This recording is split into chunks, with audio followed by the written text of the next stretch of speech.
TNPSC group 4 group 2 எக்ஸாமுக்கு ஜிஎஸ்க்கு free test batch நம்ம சேனல்ல போயிட்டு இருக்கு. டெஸ்ட் 5க்கான டெஸ்ட் அட்டெண்ட் பண்ணியிருப்பீங்க. அதுக்கான பிடிஎஃப் வந்து டெலிகிராம் வாட்ஸ்அப் குரூப்லயே கொடுத்துருப்போம். ஸோ செக் பண்ணிக்கோங்க. இன்னும் இந்த டெஸ்ட் பேட்சில் நீங்கள் ஜாயின் பண்ணலன்னா அதுக்கான டெலிகிராம் குரூப்க்கான லிங்க்கும் வாட்ஸ்அப் குரூப்க்கான லிங்க்குமே உங்களுக்கு ஃபர்ஸ்ட் கமெண்ட்லேயே இருக்கும். கிளிக் பண்ணி ஜாயின் பண்ணிக்கோங்க.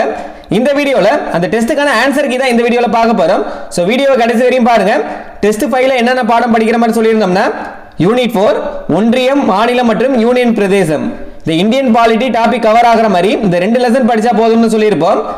12th 7th லெசன் தேச கட்டமைப்பின் சவால்கள், 12th ஹிஸ்டரியில 8th லெசன் காலனியத்துக்கு பிந்தைய இந்தியாவின் மறு கட்டமைப்பு இந்த 2 பாடம் படிக்கிற மாதிரி சொல்லியிருந்தோம். இந்த 2 பாடத்துல இருந்தா 75 வினாக்கள் இப்ப பார்க்க போறோம். சோ வீடியோவை கடைசி வரையும் பாருங்க. இந்த வீடியோ கண்டிப்பா யூஸ்ஃபுல்லா இருக்கும். மறக்காம ஒரு லைக் பண்ணிட்டு பாருங்க. இந்த 75 வினாக்கள்ல எவ்வளவு வினாக்களுக்கு நீங்க கரெக்டா ஆன்சர் பண்ணீங்கன்னு மறக்காம கமெண்ட் பண்ணிருங்க. சுதந்திரத்திற்கு முன்னர் இந்தியாவில் இருந்த சுதேச அரசுகளின் மொத்த எண்ணிக்கை 565 பேர். சுதந்திரத்திற்கு முன்னர் இந்தியாவில் இருந்த சுதேச அரசுகளின் மொத்த எண்ணிக்கை வந்து எவ்வளவுனா 565 பேர். இது எப்பனா சுதந்திரத்திற்கு முன்னர். பிரிட்டிஷ் கிழக்கிந்திய நிறுவனத்தால் மிக அதிக மரியாதைக்குரிய சுதேச அரசுகளுக்கு எத்தனை குண்டுகள் முழங்கும் உரிமை வழங்கப்பட்டிருந்தது? 21 குண்டுகள். பிரிட்டிஷ் கிழக்கிந்திய நிறுவனத்தினால் மிக அதிக மரியாதைக்குரிய சுதேச அரசுகளுக்கு வந்து 21 குண்டுகள் முழங்கும் உரிமை வழங்கப்பட்டிருந்தது. 9 குண்டுகள் முழங்கும் உரிமை பெற்றிருந்த சுதேச அரசு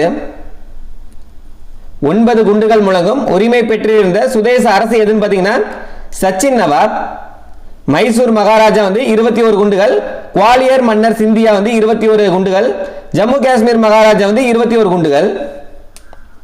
ஜுனாகத் சுதேச அரசின் திவானாக இருந்தவர் ஜுனாகத் சுதேச அரசின் திவானாக இருந்தவர் யாருன்னா ஷா நவாஸ் பூட்டோ. ஷா நவாஸ் பூட்டோ.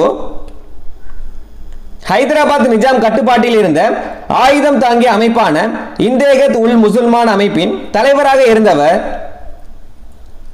காசிம் ரஷ்வி. இந்தேகத் உல் முசல்மான் அமைப்பின் தலைவராக இருந்தவர் யாருன்னா காசிம் ரஷ்வி. காஷ்மீர் மகாராஜா ஹரிசிங் இந்திய ராணுவ உதவியை நாடி இந்தியாவுடன் பாதுகாப்பு ஒப்பந்தத்தை மேற்கொண்ட நாள். இது முக்கியமானது. காஷ்மீர் மகாராஜா ஹரிசிங் வந்து இந்திய ராணுவ உதவியை நாடி இந்தியாவுடன் பாதுகாப்பு ஒப்பந்தத்தை மேற்கொண்ட நாள் எப்ப அப்படின்னு கேட்டிருக்காங்க. அக்டோபர் 26 1947. விடுதலைக்கு முன்பு மொழி அடிப்படையில் பிரிக்கப்பட்ட முதல் மாநிலம். இது வந்து விடுதலைக்கு முன்பு சொல்லியிருக்காங்க. நல்லா நோட் பண்ணிக்கோங்க. விடுதலைக்கு முன்பு மொழி அடிப்படையில் பிரிக்கப்பட்ட முதல் மாநிலம் எதுன்னு பாத்தீங்கன்னா ஒடிசா. எப்பனா 1936. மொழிவாரி மாகாண அமைப்புக்கான நடைமுறை குறித்து மதிப்பீடு செய்ய 1948 ஆண்டு அமைக்கப்பட்ட ஆணையத்தின் தலைவர் எஸ்கேதர்.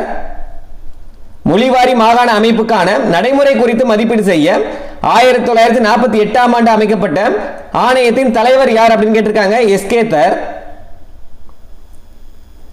ஆந்திர மாநிலம் அமைக்க கோரி 58 நாட்கள் சாகும் வரை உண்ணாவிரத போராட்டம் மேற்கொண்டு உயிர் நீத்தவர் பொட்டி ஸ்ரீராமலு.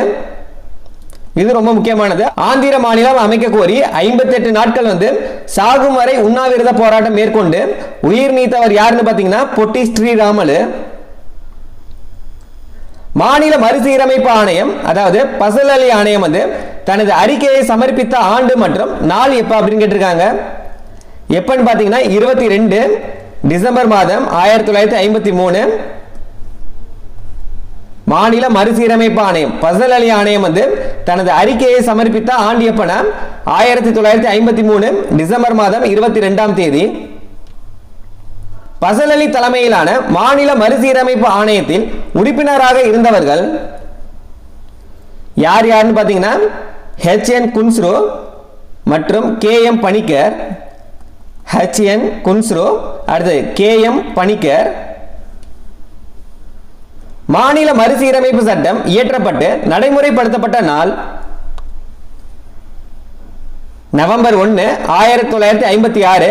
மாநில மறுசீரமைப்பு சட்டம் இயற்றப்பட்டு நடைமுறைப்படுத்தப்பட்ட நாள் எப்பன்னு பாத்தீங்கன்னா 1956 தான் நவம்பர் 1. 1956ஆம் ஆண்டு மாநில மறுசீரமைப்பு சட்டத்தின்படி எத்தனை மாநிலங்கள் மற்றும் எத்தனை யூனியன் பிரதேசங்கள் உருவாக்கப்பட்டன? எந்த ஆண்டுன்னு பாருங்க. 1956 மாநில மறுசீரமைப்பு சட்டத்தின்படி எத்தனை மாநிலங்கள் மற்றும் எத்தனை யூனியன் பிரதேசங்கள் உருவாக்கப்பட்டது அப்படின்னு கேட்டிருக்காங்க. 14 மாநிலங்கள் 6 யூனியன் பிரதேசங்கள் உருவாக்கப்பட்டது. சென்னை மாகாணத்தை 1802ஆம் ஆண்டு உருவாக்கியவர் வெல்லஸ்லி பிரபு. சென்னை மாகாணத்தை 1802 உருவாக்கியவர் யாருன்னா வெல்லஸ்லி பிரபு. தமிழ்நாடு தமிழருக்கே என்ற முழக்கத்தை எழுப்பியவர் ஈவேரா பெரியார். தமிழ்நாடு தமிழருக்கே என்ற முழக்கத்தை எழுப்பியவர் யாருன்னா ஈவேரா பெரியார்.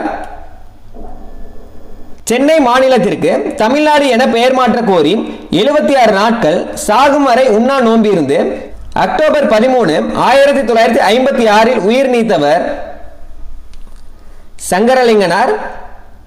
சென்னை மாநிலத்திற்கு தமிழ்நாடு என பெயர் மாற்ற கோரி 76 நாட்கள் சாகும் வரை உண்ணா நோன்பு இருந்து அக்டோபர் 13, 1956 உயிர் நீத்தவர் யாருன்னா சங்கரலிங்கனார். எந்த பகுதியை சேர்ந்தவர்னா விருதுநகர். 1937ஆம் ஆண்டு சென்னை சட்டமன்ற தேர்தலில் வெற்றி பெற்று முதலமைச்சராக பதவியேற்று பள்ளிகளில் இந்தியை கட்டாயமாக்கியவர் ராஜாஜி. 1937ஆம் ஆண்டு சென்னை சட்டமன்ற தேர்தலில் வெற்றி பெற்று முதலமைச்சராக பதவியேற்று பள்ளிகளில் ஹிந்தியை கட்டாயமாக்கியவர் யாருன்னா ராஜாஜி. தட்சிண பிரதேசம் என்ற அரசியல் கருத்தை உருவாக்கியவர் ராஜாஜி. முக்கியமானது. அடுத்தது மாநிலங்கள் கொடுத்து அது உருவான ஆண்டுகள் எப்ப அப்படின்னு கேட்டிருக்காங்க. இந்த கொஸ்டின் ரொம்ப ரொம்ப முக்கியமானது. குஜராத் எப்பொழுது உருவானதுன்னா 1960 மூணாவதா இருக்கு. குஜராத் எப்பொழுது உருவானதுன்னா 1960. அடுத்து நாகாலாந்து 1962, 2 வருஷத்துக்கு அப்புறமேட்டு நாலாவதா இருக்கு. அடுத்தது ஹரியானா 1966. தெலுங்கானா 2014. ஃபர்ஸ்ட் குஜராத் 1960. அதுக்கு அடுத்து 2 வருஷம் கழிச்சு நாகாலாந்து உருவாக்கப்பட்டது 1962. அதுக்கு அடுத்த 4 வருஷம் கழிச்சு ஹரியானா உருவாக்கப்பட்டது 1966. அதுக்கு அடுத்தது தெலுங்கானா 2014. சரியானது ஏ தான். 3, 4, 2, 1. சுதேச அரசுகள் மற்றும் தொடர்புடையவர்களோடு பொறுத்த சொல்லியிருக்காங்க. ஜுனாகத் சுதேச அரசின் திவானாக இருந்தவர் யாருன்னா ஷா நவாஸ் பூட்டோ. மூணாவதா இருக்கு. அடுத்து ஹைதராபாத் காசிம் ரஷ்வி. ஜோத்பூர் ஹன்வந்த் சிங்.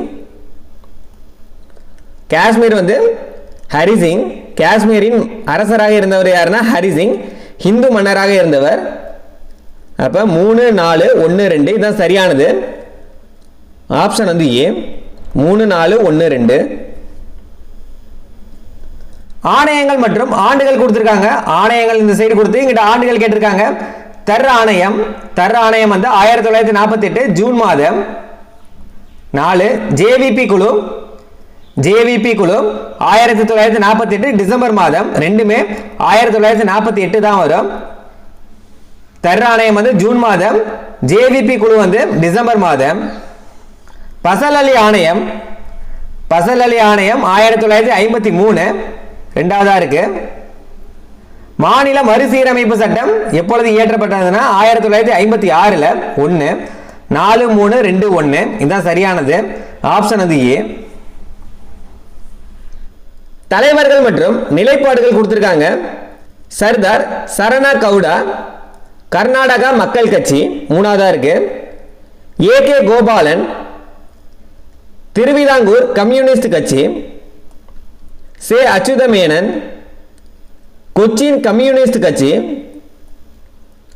என் ஸ்ரீகண்டன் புரட்சிகர சோசியலிச கட்சி. 3, 1, 2, 4 ஆப்ஷன் ஏ. கீழ்கண்டவற்றுள் சரியான இணையை தேர்ந்தெடுக்கவும் அப்படின்னு கொடுத்திருக்காங்க. சத்தீஸ்கர் உருவாக்கம்.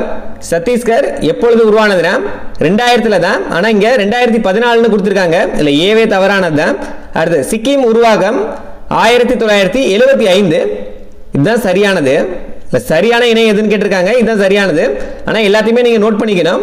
சத்தீஸ்கர் உருவாக்கம் வந்து 2014 கிடையாது. அடுத்து மிசோரம் மாநில சட்டம்.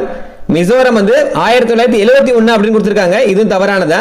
மிசோரம் வந்து 1986. அடுத்து ஜார்க்கண்ட் உருவாக்கம் வந்து 1987 கொடுத்திருக்காங்க. இதுவும் தவறுதான். ஜார்க்கண்ட் வந்து 2000. ஜார்க்கண்ட் சத்தீஸ்கர்லாம் 2000. மிசோரம் வந்து 1986. சிக்கிம் உருவாக்கம் தான் சரியானது 1975. குண்டு முழங்கும் மரியாதை பெற்ற சுதேச அரசுகள் தொடர்பான தவறான இணையை தேர்ந்தெடுக்கும்.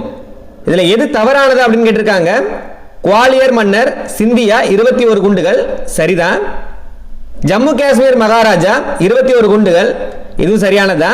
பாட்னா மகாராஜா 21 குண்டுகள் இதான் தவறானது.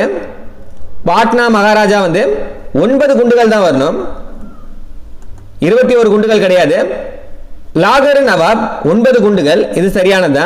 லாகர் நவாப் 9 குண்டுகள் தான் தவறானது. பாட்னா மகாராஜா 21 குண்டுகள் அப்படின்றது தவறானது. கீழ்கண்டவற்றுள் சரியான இணையை தேர்ந்தெடுக்கவும் அப்படின்னு கொடுத்திருக்காங்க. இது ஏற்கனவே பார்த்தது தான். ஜுனாகத் ஹன்வந்த் சிங் அப்படின்னு கொடுத்திருக்காங்க. இது தவறானது.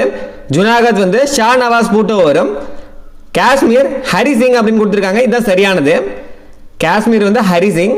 அடுத்த ஜோத்பூர் வந்து ஜோத்பூர் தான் ஹன்வந்த் சிங் வரும். அதனால இதுவும் தவறானது தான். அது ஹைதராபாத் காசிம் ரஸ்வி வரும். பிம்பிசாரர் அப்படின்னு கொடுத்திருக்காங்க. இப்போ எது சரியானதுன்னா காஷ்மீர் வந்து ஹரி சிங் அப்படின்றது இதுதான் சரியானது. மாநிலங்களின் உருவாக்க ஆண்டை குறிக்கும் தவறான இணையை தேர்ந்தெடுக்கும் அப்படின்னு கொடுத்திருக்காங்க. ஹரியானா 1966 சரிதான். ஹரியானா மாநிலம் வந்து உருவாக்கப்பட்ட ஆண்டு வந்து 1966 சரிதான். கோவா 1987 இதுவும் சரியானதான். உத்தரகாண்ட் 2000 இதுவும் சரியானதான். இது மூணுத்தையுமே நோட் பண்ணிக்கோங்க. மேகாலயா 1960 அப்படின்னு சொல்லியிருக்காங்க. இதான் தவறானது. மேகாலயா வந்து 1971 தான் உருவாக்கப்பட்டது. 1960 எது உருவாக்கப்பட்டதுன்னு பார்த்தீங்கன்னா குஜராத் வரும். குஜராத் தான் 1960 உருவாக்கப்பட்டது. மேகாலயா வந்து 1971 உருவாக்கப்பட்டது. அதனால தவறான இணை வந்து டி தான் தவறானது. தலைவர்கள் மற்றும் அவர்களின் இயக்கங்கள் தொடர்பான சரியான இணையை தேர்ந்தெடுக்கவும் அப்படின்னு கொடுத்திருக்காங்க. இதுல எது வந்து சரியான இணை அப்படின்னு தான் கேட்டிருக்காங்க. தந்தை பெரியார் நீதி கட்சியை தோற்றுவித்தவர். ஏ வந்து தவறானது. தந்தை பெரியார் வந்து திராவிட கழகத்தை உருவாக்கினார். ஏ தவறானது. பி தான் சரியானது. டி மாதவன் தென்னிந்திய நல உரிமை கூட்டமைப்பு நீதி கட்சி இதுதான் சரியானது. சரியானது வந்து பி தான். மாநில மறுசீரமைப்பு ஆணையம் வரையறுத்த 4 அம்சங்களில் கீழ்கண்ட எந்த வாக்கியம் சரியானது? பசல் அலி ஆணையம் வரையறுத்த 4 அம்சங்கள்ல கீழ்கண்ட எந்த வாக்கியம் வந்து சரியானது அப்படின்னு கேட்டிருக்காங்க. பல வட இந்திய மாநிலங்களில் ஹிந்தி மொழி பேசப்பட்டாலும் ஒரே மொழி பேசும் மக்களை கொண்ட மாநிலமாக இருப்பின் தனி மாநில கோரிக்கையை நிராகரிக்கலாம் என ஆணையம் கூறியது. இல்ல ஏவே சரியானது. மீதி இருக்க 3மே தவறானது. பழைய வட இந்திய மாநிலங்களில் ஹிந்தி மொழி பேசப்பட்டாலும் ஒரே மொழி பேசும் மக்களை கொண்ட மாநிலமாக இருப்பின் தனி மாநில கோரிக்கையை நிராகரிக்கலாம் என ஆணையம் கூறியது. இதுதான் சரியான வாக்கியம். ஜேவிபி குழு குறித்த கீழ்கண்ட வாக்கியங்களில் தவறான வாக்கியம் எது? இந்த 4 வாக்கியத்தில் எது வந்து தவறானது அப்படின்னு கேட்டிருக்காங்க. இக்குழு வந்து 1948 ஆண்டு ஜவஹர்லால் நேரு, சர்தார் வல்லபாய் பட்டேல் மற்றும் பட்டாபி சீதாராமையா ஆகியோரை கொண்டு உருவாக்கப்பட்டது. ஏ வந்து சரியானதா. ஜேவிபி குழு வந்து 1948 ஆண்டு ஜவஹர்லால் நேரு, சர்தார் வல்லபாய் பட்டேல், பட்டாபி சீதாராமையா ஆகியோரை கொண்டு உருவாக்கப்பட்டதுதான். அடுத்தது தொடக்கத்தில் இக்குழு மொழிவாரி அடிப்படையிலான மாநிலங்கள் உருவாவதை பிடிவாதமாக ஆதரித்தது. பி தான் தவறானது. தொடக்கத்தில் வந்து இந்த குழு மொழிவாரி அடிப்படையிலான மாநிலங்கள் உருவாவதை பிடிவாதமாக எதிர்த்தது தான் வரும். இதுல ஆதரித்தது அப்படின்னு கொடுத்திருக்காங்க. எதிர்த்தது. அதனால பி தான் தவறான வாக்கியம். அடுத்தது பாருங்க. ஒற்றுமை மற்றும் வளர்ச்சி ஆகியவற்றை காரணம் காட்டி மொழிவாரி மாநிலங்கள் ஆரம்பத்தில் எதிர்த்தது. பொதுமக்களின் கோரிக்கைகளுக்கு இணங்க பின்னர் மொழிவாரி மாநிலங்கள் அமைக்க பரிந்துரைத்தது. இல்லை ரெண்டுமே சரியானதா. இல்லை தவறானது வந்து பி தான் தவறானது. தமிழ்நாடு பெயர் மாற்ற போராட்டம் குறித்த கீழ்கண்ட வாக்கியங்கள்ல சரியான வாக்கியம் எது அப்படின்னு கேட்டிருக்காங்க. சரியானது எதுன்னு பாத்தீங்கன்னா, விருதுநகரை சேர்ந்த சங்கரலிங்கனார் 76 நாட்கள் உண்ணா நோன்பு இருந்து அக்டோபர் 13, 1956 அன்று காலமானார். சரியானது. தட்சிண பிரதேசம் குறித்த வாக்கியங்களில் தவறான வாக்கியம் எது அப்படின்னு கேட்டிருக்காங்க. இது தமிழர், தெலுங்கர், கன்னடர் மற்றும் மலையாளர் ஆகியோரை உள்ளடக்கிய தனிநாடு கோரிக்கையாகும். இக்கருத்தினை ராஜாஜி உருவாக்கினார்.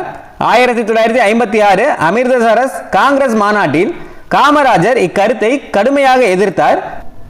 பெரியார் இக்கோரிக்கையை கடுமையாக எதிர்த்து முதலமைச்சருக்கு தந்தி அனுப்புமாறு அறைகூவல் விடுத்தார்.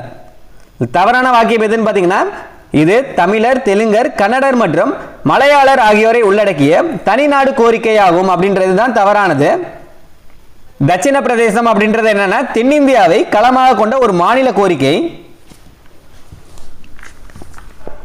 எரன்ஸ் ரெனான் கூறிய தேசியம் பற்றிய கருத்தில் சரியான வாக்கியம் எது? சரியானது எதுன்னு பார்த்தீங்கன்னா, தேசம் என்பது ஒரு ஆன்மா, அது ஒரு ஆன்மீக கோட்பாடு, இதில் கடந்த கால மற்றும் நிகழ்கால அம்சங்கள் அடங்கியுள்ளன. இதான் சரியானது. எரன்ஸ் ரெனான் கூறிய தேசியம் பற்றிய கருத்துல எது சரியான வாக்கியம்னு பார்த்தீங்கன்னா, தேசியம் என்பது ஒரு ஆன்மா, அது ஒரு ஆன்மீக கோட்பாடு, இதில் கடந்த கால மற்றும் நிகழ்கால அம்சங்கள் அடங்கியுள்ளன அப்படின்றது தான் சரியானது. அடுத்தது கூற்று காரணம் கொடுத்திருக்காங்க.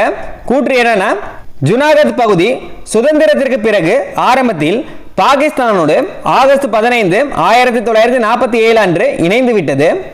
கூற்று சரிதான். ஜுனாகத் பகுதி சுதந்திரத்திற்கு பிறகு ஆரம்பத்தில் பாகிஸ்தானோடு ஆகஸ்ட் 15, 1947 அன்று இணைந்து விட்டது தான். அதுக்கான காரணம் என்ன சொல்றாங்கன்னு பாருங்க.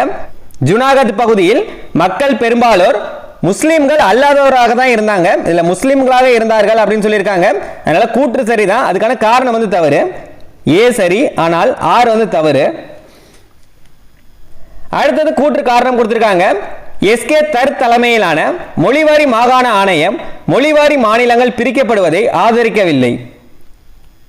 கூற்று சரிதான். யார் தலைமையினா, எஸ்கே தர் தலைமையிலான மொழிவாரி மாகாண ஆணையம் மொழிவாரி மாநிலங்கள் பிரிக்கப்படுவதை ஆதரிக்கவில்லை அப்படின்னு சொல்லியிருக்காங்க. கூற்று சரிதான்.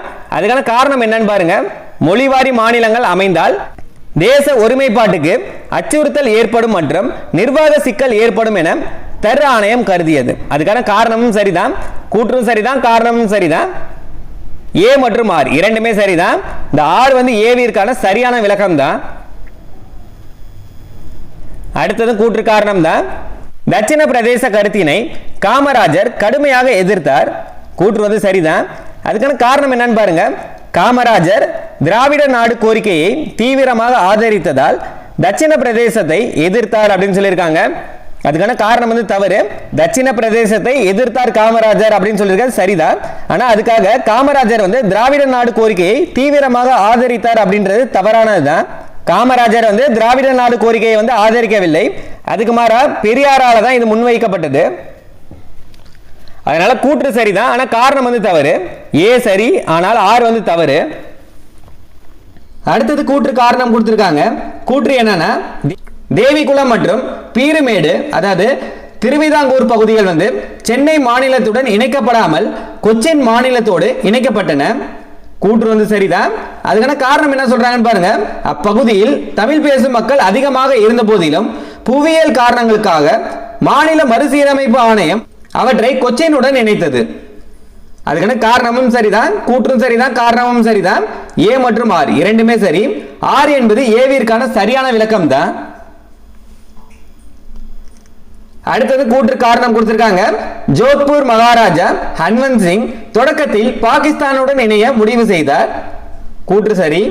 ஜோத்பூர் மகாராஜா யாருன்னா ஹன்வந்த் சிங் தொடக்கத்தில் பாகிஸ்தானுடன் இணைய முடிவு செய்தார் தான். அதுக்கான காரணம் என்ன சொல்றாங்கன்னு பாருங்க. பாகிஸ்தான் சார்பில் கராச்சி துறைமுகத்தை சுதந்திரமாக பயன்படுத்திக் கொள்ளவும் ஆயுதங்களை இறக்குமதி செய்து கொள்ளவும் முகமது அலி ஜின்னா அவருக்கு உரிமை வழங்குவதாக அறிவித்தார். அதுக்கான காரணமும் சரிதான், கூற்றும் சரிதான், காரணமும் சரிதான். ஏ மற்றும் ஆர் இரண்டுமே சரி. ஆர் என்பது ஏவிற்கான சரியான விளக்கம் தான். பிரிட்டிஷ் அரசாங்கம் 1948 ஜூன் 30க்குள் இந்தியாவிற்கு சுதந்திரம் அளித்துவிட்டு வெளியேறும் என இங்கிலாந்து பிரதமர் கிளமெண்ட் அட்லி எப்போது அறிவித்தார்? 1947 பிப்ரவரி 20 அறிவித்திருப்பாரு. பிரிட்டிஷ் அரசாங்கம் 1948 ஜூன் 30க்குள் இந்தியாவிற்கு சுதந்திரம் அளித்துவிட்டு வெளியேறும் என இங்கிலாந்து பிரதமர் கிளமெண்ட் அட்லி 1947 பிப்ரவரி 20 அப்பவே சொல்லியிருப்பாரு. இந்திய பிரிவினையுடன் கூடிய சுதந்திரத்திற்கான மவுண்ட் பேட்டன் திட்டம் வெளியிடப்பட்ட நாள் 1947 ஜூன் 3. இந்திய பிரிவினையுடன் கூடிய சுதந்திரத்திற்கான மவுண்ட் பேட்டன் திட்டம் வெளியிடப்பட்ட நாள் எப்பனா 1947 ஜூன் 3. இந்தியா மற்றும் பாகிஸ்தான் எல்லைகளை வரையறுக்க அமைக்கப்பட்ட பஞ்சாப் வங்காளம் எல்லை ஆணையத்தின் தலைவர் யார்? Sir Cyril Radcliffe. நீண்ட காலத்திற்கு முன்னர் நாம் விதியோடு ஓர் ஒப்பந்தம் செய்தோம் என தொடங்கும் சுதந்திர இந்தியாவின் லட்சியங்களை குறித்த உரையை ஜவஹர்லால் நேரு எப்போது ஆற்றினார்? எப்போதுனா 1947 ஆகஸ்ட் 14 இருந்து ஆகஸ்ட் 15 இடைப்பட்ட நள்ளிரவுல. புதிதாக பிறந்த இந்திய தேசத்தை பெரிதும் பாதித்த மகாத்மா காந்தியடிகளின் படுகொலை நிகழ்ந்த நாள் 1948 ஜனவரி 30. இந்திய அரசமைப்பு நிர்ணய சபையின் முதல் கூட்டம் எப்போது நடைபெற்றது? 1946 டிசம்பர் 9.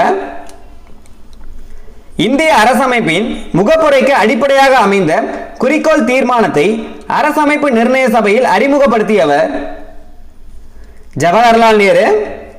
இந்திய அரசமைப்பின் முகப்புரைக்கு அடிப்படையாக அமைந்த குறிக்கோள் தீர்மானத்தை அரசமைப்பு நிர்ணய சபையில் அறிமுகப்படுத்தியவர் யார்னா ஜவஹர்லால் நேரு. அகதிகள் மற்றும் சிறுபான்மையினரின் நம்பிக்கையை மீட்டெடுக்கும் நோக்கில் நேரு மற்றும் லியாகத் அலி கான் இடையேயான தில்லி ஒப்பந்தம் எப்போது கையெழுத்தானது? 1950 ஏப்ரல் 8. தில்லி ஒப்பந்தம் எப்பொழுது கையெழுத்தானதுன்னா 1950 ஏப்ரல் 8.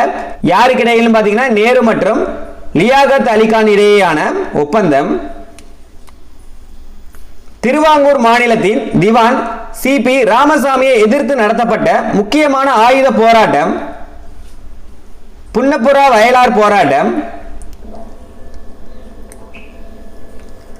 ஆந்திர மாநிலம் பிரிக்கப்பட வேண்டும் என வலியுறுத்தி 1952 சாகும் வரை உண்ணாவிரதத்தை தொடங்கி உயிர் நீத்தவர் பொட்டி ஸ்ரீராமலு.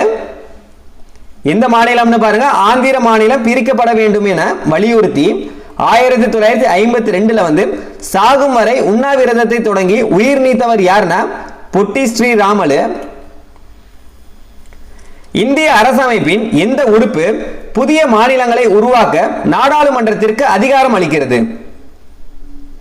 உறுப்பு 3. பசல் அலி தலைமையிலான மாநில மறுசீரமைப்பு ஆணையம் தனது அறிக்கையை எப்போது சமர்ப்பித்தது?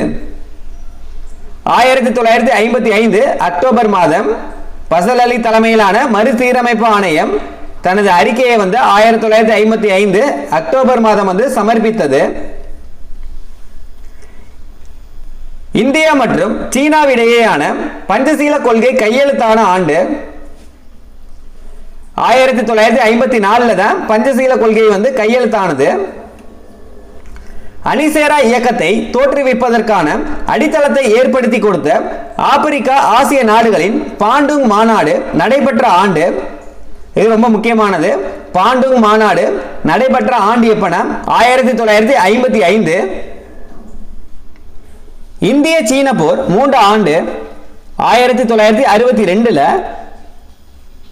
குழுக்கள் மற்றும் ஆண்டுகள் கொடுத்திருக்காங்க. ஜேவிபி குழு அறிக்கை 1949 ஏப்ரல் மாதம் 4ஆவதா இருக்கு. மாநில மறுசீரமைப்பு சட்டம் 1956. மாநில மறுசீரமைப்பு சட்டம் 1956. நேரு அறிக்கை 1928. மொழிவாரி மாகாணங்கள் ஆணையம் தார்குழு 1948 டிசம்பர் மாதம். மூணாவதா இருக்கு. 4, 1, 2, 3 இதான் சரியானது. Option A. சுதேச அரசுகள் மற்றும் தொடர்புடைய நிகழ்வுகள் அல்லது தலைவர்களை பத்தி கேட்டிருக்காங்க. காஷ்மீர் மகாராஜா ஹரிசிங். காஷ்மீரின் அரசராக இருந்தவர் யாருன்னா மகாராஜா ஹரிசிங்.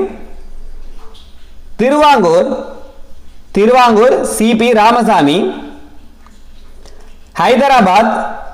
ஹைதராபாத் ரசாக்கர்கள். ஒடிசா பிரஜா மண்டல் கிளர்ச்சி. ஒடிசா வந்து பிரஜா மண்டல் கிளர்ச்சி. 2 1 4 3 இதான் சரியானது. ஆப்ஷன் வந்து ஏ. மாநாடுகள் மற்றும் நடைபெற்ற இடங்களோடு பொருத்த சொல்லியிருக்காங்க. ஆசிய உறவுக்கான மாநாடு 1947 புதுடெல்லி. ஆசிய உறவுக்கான மாநாடு வந்து 1947 எங்க நடைபெற்றதுன்னா புதுடெல்லியில. ஆசிய தலைவர்கள் மாநாடு 1954 இது எங்கன்னு பாத்தீங்கன்னா கொழும்புல. ஃபர்ஸ்ட் வந்து 3, அடுத்தது 4வதா இருக்கு. ஆப்பிரிக்கா ஆசிய மாநாடு 1955 இது வந்து பாண்டும். அணிசேரா இயக்கம் தோற்றம் 1961 பெல்கிரேட் 2வதா இருக்கு. 3 4 1 2 இதுதான் சரியானது. ஆப்ஷன் வந்து ஏ. அரசமைப்பு மற்றும் முக்கிய கூறுகள் கொடுத்திருக்காங்க. இந்திய அரசாங்க சட்டம் 1935 இணைப்புறுதி ஆவணம். அடிப்படை உரிமைகள் தீர்மானம் கராச்சி காங்கிரஸ் 1931 வரும். அனைத்துலக மனித உரிமைகள் பேரறிக்கை ஐநா சபை 1948. வாக்குரிமை வரம்பு 1946 மாகாண தேர்தல். இந்த சைடு வந்து சட்டங்கள் கொடுத்திருக்காங்க. அதுக்கான முக்கிய கூறுகள் கொடுத்திருக்காங்க. 3 4 2 1 ஆப்ஷன் வந்து ஏ. கீழ்கண்டவற்றுள் தவறான இணையை தேர்ந்தெடுக்கும் அப்படின்னு கொடுத்திருக்காங்க. ஜேவிபி குழுவில் வந்து யாரெல்லாம் இருந்திருக்காங்கன்னா ஜவஹர்லால் நேரு, வல்லபாய் பட்டேல், பட்டாபி சீதாராமையா. சரிதான். அடுத்தது மாநில மறுசீரமைப்பு ஆணையத்தில் பாருங்க பசல் அலி, KM பணிக்கர், HN குன்ஸ்ரு இதுவும் சரியானதுதான். அடுத்தது அரசமைப்பு வரைவு குழுவில் டாக்டர் BR அம்பேத்கர் தலைவராக இருந்தவர் இதுவும் சரியானதுதான். எல்லை வரையறை ஆணையம் மவுண்ட் பேட்டன் பிரபு. இதுதான் தவறானது. எல்லை வரையறை ஆணையம் வந்து சர் சிரில் ராட்கிளிஃப் வரும். சர் சிரில் ராட்கிளிஃப் வரும். மாநிலங்கள் உருவாக்கப்பட்ட ஆண்டுகளை குறிக்கும் சரியான இணையை தேர்ந்தெடுக்கும் அப்படின்னு கொடுத்திருக்காங்க. பஞ்சாப் 3 மாநிலங்களாக பிரிக்கப்பட்டது எந்த ஆண்டுனா 1966 அப்படின்னு சொல்லியிருக்காங்க. இதுல ஏ தான் சரியானது. பஞ்சாப் 3 மாநிலங்களாக பிரிக்கப்பட்டது எந்த ஆண்டுனா 1966. ரெண்டாவது குஜராத் மாநிலம் உருவாக்கப்பட்டது 1956 அப்படின்னு சொல்லியிருக்காங்க. இது தவறானது. குஜராத் மாநிலம் உருவாக்கப்பட்டது வந்து 1960. ஆந்திர பிரதேச மாநிலம் உருவாக்கப்பட்டது 1960 சொல்லியிருக்காங்க. இது தவறானதா. 1956 தான் உருவாக்கப்பட்டது. ஹைதராபாத் காவல்துறை நடவடிக்கை 1952 கொடுத்திருக்காங்க. இது தவறானதுதான். சரியானது ஏதான் சரியானது. இதுல பஞ்சாப் 3 மாநிலங்களாக பிரிக்கப்பட்டது 1966 அப்படின்னு சொல்லியிருந்தோம். அந்த 3 மாநிலங்கள் என்ன அப்படின்றத கமெண்ட் பண்ணுங்க. ஏற்கனவே நம்ம இதுக்கான வீடியோல வந்து பார்த்திருப்போம். பஞ்சசீல கொள்கை மற்றும் வெளியுறவு கொள்கை தொடர்பான தவறான இணையை தேர்ந்தெடுக்கவும். இதுல எது வந்து தவறானது அப்படின்னு கேட்டிருக்காங்க. பஞ்சசீல கொள்கை கையெழுத்தான ஆண்டு 1954 சரிதான். பஞ்சசீல ஒப்பந்தம் செய்து கொண்ட நாடுகள் இந்தியா மற்றும் பாகிஸ்தான். இதுதான் தவறானது. பஞ்சசீல கொள்கை வந்து செய்து கொண்ட நாடுகள் எதுன்னு பாத்தீங்கன்னா இந்தியா மற்றும் சீனா வரணும். இதுல பாகிஸ்தான் அப்படின்னு கொடுத்திருக்காங்க. இதுதான் தவறானது. கீழ்கண்டவற்றுள் சரியான இணையை தேர்ந்தெடுக்கும் அப்படின்னு கொடுத்திருக்காங்க. லாகூர் காங்கிரஸ் மாநாடு மார்ச் 1940 இதுதான் சரியானது. லாகூர் காங்கிரஸ் மாநாடு வந்து 1940 மார்ச் மாதம் தான் நடைபெற்றது. ஏதான் சரியானது. குறிக்கோள் தீர்மானம் வந்து நேரு வரணும். BR அம்பேத்கர்னு கொடுத்திருக்காங்க. பி தவறானது. அணிசேரா இயக்கம் தோற்றம் வந்து 1955 சொல்லியிருக்காங்க. இதுவும் தவறானதா. ஜுனாகத் அரசர் இந்தியாவுடன் இணைய விரும்பினார் அப்படின்றது தவறு. பாகிஸ்தானோட தான் இணைய விரும்பினார். அதனால டியும் தவறானதுதான். சரியானது ஏதான் சரியானது. கீழ்காணும் வாக்கியங்களில் சரியானதை தேர்ந்தெடுக்கவும். 2 வாக்கியம் கொடுத்திருக்காங்க. 1946 டிசம்பர் 13 நேரு அரசமைப்புக்கான குறிக்கோள் தீர்மானத்தை அறிமுகப்படுத்தினார். ஒண்ணு வந்து சரியானதா.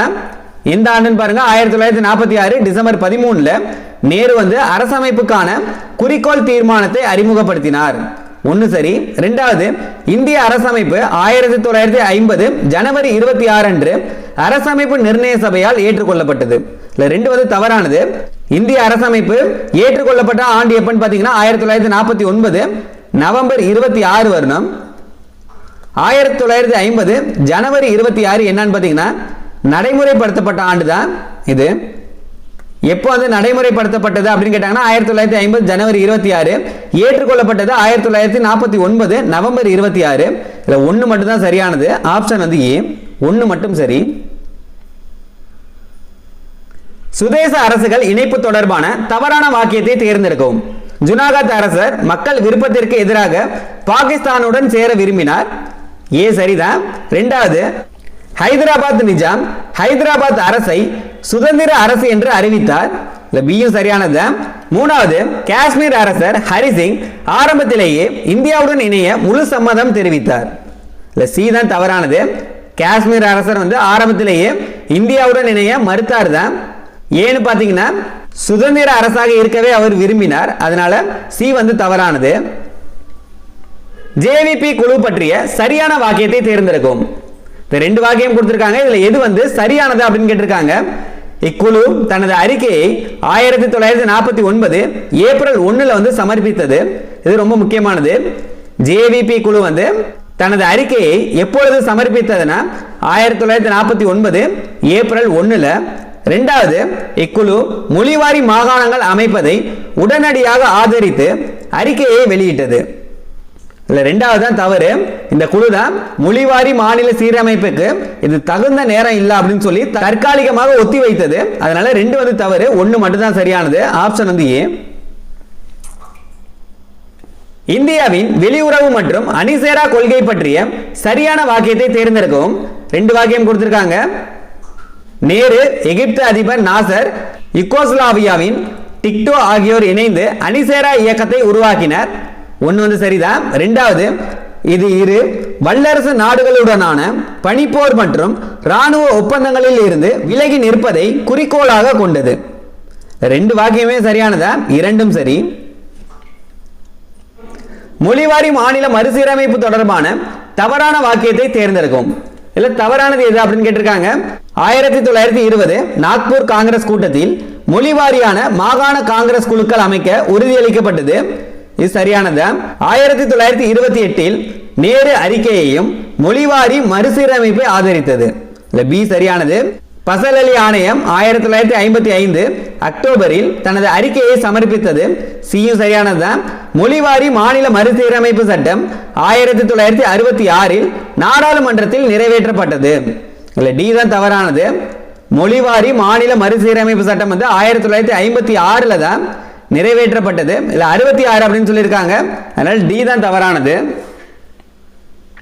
அடுத்தது கூற்று காரணம் கொடுத்திருக்காங்க. இந்திய பிரிவினையின் போது சர் சிரில் ராட்கிளிஃப் தலைமையிலான எல்லை ஆணையத்தின் அறிக்கை பல முரண்பாடுகளை கொண்டிருந்தது.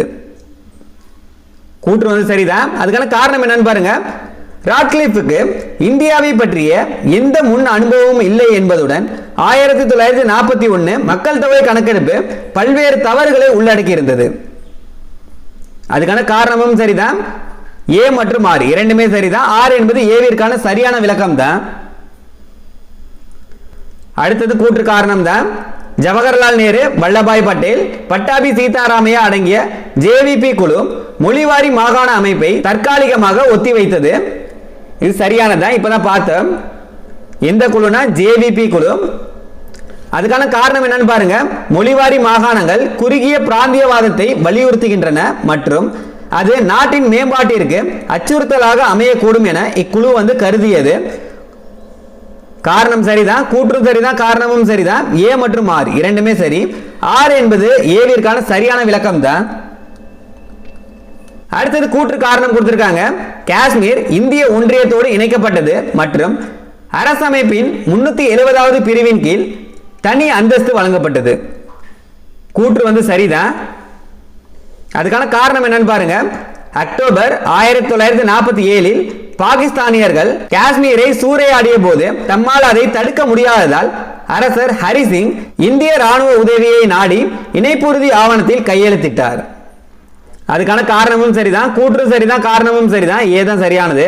ஏ மற்றும் ஆர் இரண்டுமே சரி. ஆர் என்பது ஏவிற்கான சரியான விளக்கம் தான். அடுத்தது கூற்று காரணம் கொடுத்திருக்காங்க.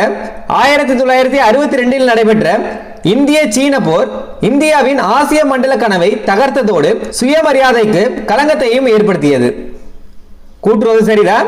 1962 நடைபெற்ற இந்திய சீன போர் வந்து இந்தியாவின் ஆசிய மண்டல கனவை தகர்த்ததோடு சுயமரியாதைக்கு களங்கத்தையும் ஏற்படுத்தியது. கூற்று சரி. அதுக்கான காரணம் என்னன்னு பாருங்க. சீனா திபேத்தை ஆக்கிரமித்ததை இந்தியா ஆதரித்ததே சீனாவுடனான போர் மூழ்வதற்கான முக்கிய காரணமாகும். இதுக்கான காரணம் வந்து தவறு. சீனா திபேத்தை ஆக்கிரமித்ததை இந்தியா வந்து ஆதரித்தது அப்படின்ற மாதிரி சொல்லியிருக்காங்க, ஆதரிக்கவில்லை. அதனால கூற்று வந்து சரி, ஆனா காரணம் வந்து தவறு. ஏ சரி, ஆனால் ஆர் வந்து தவறு. அடுத்தது கூற்று காரணம். இந்திய அரசமைப்பை உருவாக்கியவர்கள் உலக நாடுகளின் அரசமைப்புகளை பார்த்து அப்படியே பிரதியெடுக்கவில்லை. கூற்று சரி. இந்திய அரசமைப்பை உருவாக்கியவர்கள் வந்து உலக நாடுகளின் அரசமைப்புகளை பார்த்து அப்படியே வந்து பிரதியெடுக்கவில்லை தான். கூற்று சரி. அதுக்கான காரணம் என்னன்னு பாருங்க. இந்திய அரசமைப்பின் அடிப்படை உரிமைகள் மற்றும் உணர்வுகள் இந்திய சுதந்திர போராட்ட அனுபவங்களில் இருந்தும் 1931 கராச்சி காங்கிரஸ் தீர்மானத்தில் இருந்தும் பெறப்பட்டவையாகும். அதுக்கான காரணமும் சரிதான். கூற்று சரிதான், காரணமும் சரிதான். ஏ மற்றும் ஆர் இரண்டுமே சரி. ஆர் என்பது ஏவிற்கான சரியான விளக்கம் தான். அடுத்தது கூற்று காரணம். ஹைதராபாத் நிஜாம் மற்றும் அவரது அரசை இந்தியாவோடு ஒருங்கிணைக்க இந்தியா காவல்துறை நடவடிக்கையை மேற்கொண்டது. கூற்று சரி. ஹைதராபாத் நிஜாம் மற்றும் அவரது அரசை வந்து இந்தியாவோடு இணைக்க இந்தியா காவல்துறை நடவடிக்கையை மேற்கொண்டது. கூற்று சரி. அதுக்கான காரணம் என்னன்னா, ஹைதராபாத் நிஜாம் மற்றும் அவரது இராணுவமான ரசாக்கர்கள் மீது கோபமடைந்த தெலுங்கானா மக்களை கம்யூனிஸ்டுகள் வழிநடத்தியதால் ஏற்பட்ட சூழல் காவல்துறை நடவடிக்கை எடுக்க சட்டப்பூர்வமான காரணத்தை வழங்கியது. கூற்று சரிதான், காரணமும் சரிதான். ஏ மற்றும் ஆர் இரண்டுமே சரி. ஆர் என்பது ஏவிற்கான சரியான விளக்கம் தான். அடுத்தது பாருங்க. கூற்று என்னன்னா, 1946 நடைபெற்ற மாகாண சட்டமன்ற தேர்தலில் இந்திய தேசிய காங்கிரஸ் பெருவாரியான இடங்களை வென்றது. இது சரியானது. அதுக்கான காரணம் என்னன்னு பாருங்க. 1946 மாகாண தேர்தலில் வயது வந்தோர் அனைவருக்கும் வாக்குரிமை என்ற தத்துவம் முழுமையாக நடைமுறைப்படுத்தப்பட்டிருந்தது. அதுக்கான காரணம் வந்து தவறு. சொத்துரிமை உடையவர்களுக்கு மட்டும்தான் வாக்குரிமை இருந்தது. வயது வந்தோர் அனைவருக்கும் வாக்குரிமை அப்போதைக்கு கொடுக்கல. அதனால காரணம் வந்து தவறு. கூற்று சரிதான், ஆனா காரணம் வந்து தவறு. ஏ சரி, ஆனால் ஆர் வந்து தவறு. அடுத்தது பாருங்க. கூற்று என்ன சொல்லியிருக்காங்கன்னா, 1950 ஏப்ரல் 8 கையெழுத்தான தில்லி ஒப்பந்தம் அகதிகள் மற்றும் சிறுபான்மையினரின் பிரச்சனைகளை உடனடியாகவும் முழுமையாகவும் தீர்த்து இயல்பு நிலைக்கு கொண்டு வந்தது. கூற்று வந்து தவறு. 1950 ஏப்ரல் 8 கையெழுத்தான தில்லி ஒப்பந்தம் வந்து அகதிகள் மற்றும் சிறுபான்மையினரின் பிரச்சனைகள் வந்து உடனடியாக தீர்க்கப்படல. இந்த பிரிவினை ஏற்படுத்திய காயங்கள் வந்து பல 10 ஆண்டுகள் கழிந்தும் ஆறவில்லை அப்படின்ற மாதிரி சொல்றாங்க. அதனால கூற்று வந்து தவறானது. இதுக்கான காரணம் என்னன்னு பாருங்க. நேரு மற்றும் லியாகத் அலி கான் இடையே கையெழுத்தான இந்த ஒப்பந்தம் இருதரப்பு சிறுபான்மையினரின் நம்பிக்கையை மீட்டெடுப்பதை குறிக்கோளாக கொண்டிருந்தது. காரணம் வந்தாலும் சரி. நேரு மற்றும் லியாகத் அலி கான் இடையேயான இந்த ஒப்பந்தம் வந்து இருதரப்பு சிறுபான்மையினரின் நம்பிக்கையை மீட்டெடுப்பதை குறிக்கோளாக தான் கொண்டிருந்தது. ஆனால் கூற்று வந்து தவறானது. ஏ வந்து தவறு, ஆனால் ஆர் வந்து சரி. அடுத்தது கூற்று காரணம் கொடுத்திருக்காங்க.